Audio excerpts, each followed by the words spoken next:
मंच पर विराजमान भारत के महामहिम उपराष्ट्रपति आदरणीय श्री जगदीप धनखड़ जी, श्रीमती सुदेश धनखड़ जी, आपके लोकप्रिय मुख्यमंत्री आदरणीय श्री मनोहर लाल जी, श्रद्धेय ज्ञानानंद जी महाराज, यहाँ के राज्य मंत्री संदीप सिंह जी, असम के राज्य मंत्री श्री विमल बोरा जी, आपके सांसद नायब जी, कुलपति सोमनाथ जी और इस सभागार में उपस्थित सभी सम्मानित बहनों और भाइयों, आज हम यहां पर कुरुक्षेत्र में जिस गीता महोत्सव के हेतु एकत्र हुए हैं, मुझे याद आता है कि 2014 में प्रधानमंत्री बनने के बाद जब श्री नरेंद्र मोदी जी विदेश यात्रा पे गए थे, अगर आपको याद हो, तो अमेरिका के राष्ट्रपति को उन्होंने गीता भेंट की थी और उस समय गीता को भेंट करने को लेकर कई प्रकार के प्रश्न भी उठाए गए थे।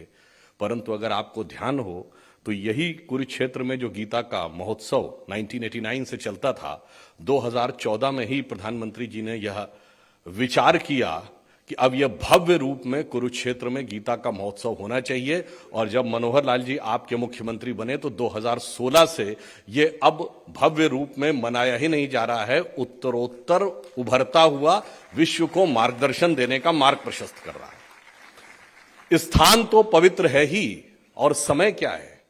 मार्गशीर्ष का महीना।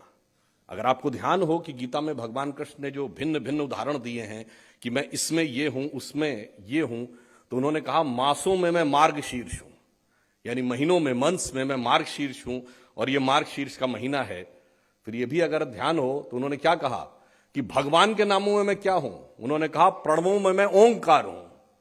मैं ओंकार जो भगवान का नाम है वो हूं, यानी सबसे ऊंचा स्थान ओंकार के नाम का है। अब ये एक अलग विडंबना है कि आज एक ओंकार नाम सदगुरु वाले लोगों को भी में कुछ लोग ऐसे हैं जो ये बताने का प्रयास करते हैं कि उस नाम और इस नाम में कोई अलग भेद है। फिर अचानक मेरे मन में एक विचार आता है कि आप सबको याद हो कि जापान में जो, जैसे कुंग-फू का नाम आप सबने सुना होगा, वो चाइनीज मार्शल आर्ट है। जैपनीज मार्शल आर्ट को क्या कहते हैं? अगर आप सबने ध्यान दिया हो तो उसको कहते हैं jujutsu. Jujutsu Japanese martial art है। ये शब्द कहां से निकला है? ये सब आपने सुना है, इस वाक्य को अवश्य सुना है। ये वाक्य है कि जब गीता का प्रथम श्लोक क्या बोला गया, धर्म क्षेत्रे कुरुक्षेत्रे समवेता युयुत्सव। ये जो संस्कृत का युयुत्सु शब्द है, जिसका अर्थ होता है युद्ध के लिए तैयार हो जाना, यानी पोजीशन ले लेना, उसी से अपभ्रंश होकर यह जापानीज भाषा में जुजुत्सु शब्द निकला है, जो कि वहां की मार्शल आर्ट में स्टांस लेने के लिए प्रयोग किया जाता है। तो इसका अर्थ यह हो गया कि हमारे ज्ञान का प्रभाव कितना दूर तक है। एक और उदाहरण, हमने अभी मां सरस्वती की प्रतिमा के ऊपर माल्यार्पण किया, तो जापान में भी एक देवी है जिनका नाम है बैजेंटीन। वो कहलाती हैं गॉडेस ऑफ विजडम। हाथ में उनके वीणा है, बैठती है लोटस पे। अब ये बताने की जरूरत नहीं है कि वो किस देवी का स्वरूप होगा। तो ये मैं सिर्फ इसलिए मैंने आपको बताने का प्रयास किया कि हम किस प्रकार का ज्ञान का प्रसार, और गीता वह ग्रंथ है जिसे लगभग 82 भाषाओं में अनुवादित किया जा चुका है, जिसमें 65 जो हैं वो भारत के बाहर की भाषाएं हैं, और अभी अन्य अन्य भाषाओं में अनुवाद करने का विचार और यह प्रयास चल रहा है। परंतु यह प्रेरणा किस चीज की देती है? मैं एक उदाहरण जो मैं पूर्व में भी बोल चुका हूं, पुनः उसका स्मरण करा देना चाहता हूं। एटम बम की खोज जिस वैज्ञानिक ने की थी, रॉबर्ट ओपेनहाइमर, जब 16 जुलाई 1945 को ट्रिनिटी बॉम्ब का एक्सप्लोजन हुआ, यानी पहला सफल परमाणु परीक्षण हुआ अमेरिका में, तो उसने उस विस्फोट को देख के कहा कि मुझे श्रीमद् भगवत गीता का वो श्लोक याद आता है जिसमें भगवान कृष्ण कहते हैं, यदि सृजन भी मैं हूं तो संहार भी मैं हूं। और ये ऐसे नहीं था, रॉबर्ट ओपेनहाइमर ने 1933 से संस्कृत सीखनी शुरू कर दी थी और उसके बाद वह गीता से प्रभावित था। इससे आप समझ सकते हैं कि गीता किस प्रकार के लोगों को कितनी दूरी तक, और एक तो मैंने पश्चिमी छोर के देश का उदाहरण दिया अमेरिका का, और एक पूर्वी क्षेत्र के, एक्सट्रीम पूर्वी क्षेत्र के जापान का उदाहरण दिया। इससे आप समझ सकते हैं कि हम आज जिस उद्देश्य के लिए एकत्र हुए हैं, यह उद्देश्य का प्रभाव कितना व्यापक और प्रभावशाली होने जा रहा है। मैं अधिक समय न लेते हुए सिर्फ इतना कहना चाहूंगा कि आज भारत का अब समय का उदय हो रहा है।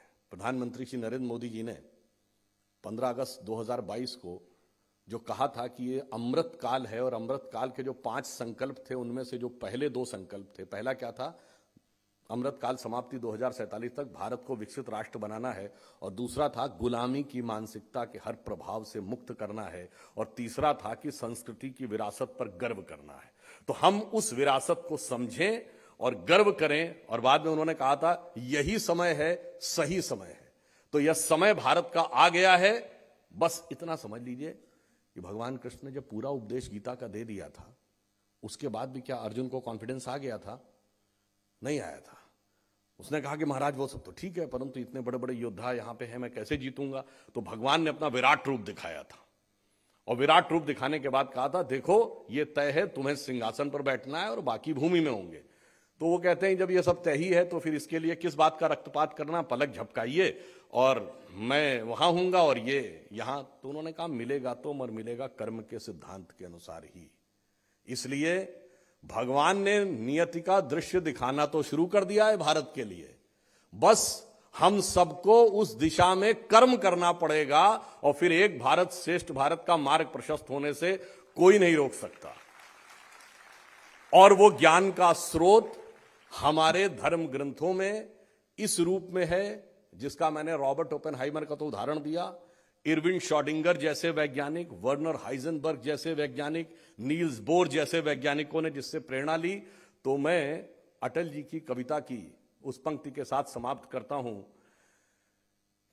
जिसमें उन्होंने कहा था कि हिंदू तनमन हिंदू जीवन रग रग मेरा हिंदू मेरा परिचय। उन्होंने कहा था हम एकमात्र देश हैं जो ज्ञान के सांसारिक विकास का भी मार्ग प्रशस्त करते हैं और परमार्थिक विकास का भी। तो उन्होंने कहा था कि मैं अखिल विश्व का गुरु महान, देता विद्या का अमर दान, मैंने दिखलाया मुक्ति मार्ग, मैंने सिखलाया ब्रह्म ज्ञान, मेरे वेदों का ज्ञान अमर, मेरे वेदों की ज्योति प्रखर, मानव के मन का अंधकार क्या कभी सामने सका ठहर, मेरे स्वर नभ में गहर गहर, सागर में के जल में छहर छहर, इस कोने से उस कोने तक कर सकते जगती सौरभ में, हिंदू तनमन हिंदू जीवन रग रग हिंदू मेरा परिचय। और एक पंक्ति और कह देता हूं, हम इस समय वर्ल्ड के बिगेस्ट नेशन हो चुके हैं in terms of population. We are youngest nation in terms of population, but this is not full truth, this is half truth. We are the oldest civilization और रिचेस्ट नेशन बनना हमारा लक्ष्य है। तो गौरवशाली था भूत, भविष्यत भी महान है। भूत मतलब पास्ट। गौरवशाली था भूत, भविष्यत भी महान है, अगर संभालें आप उसे जो वर्तमान है। धन्यवाद।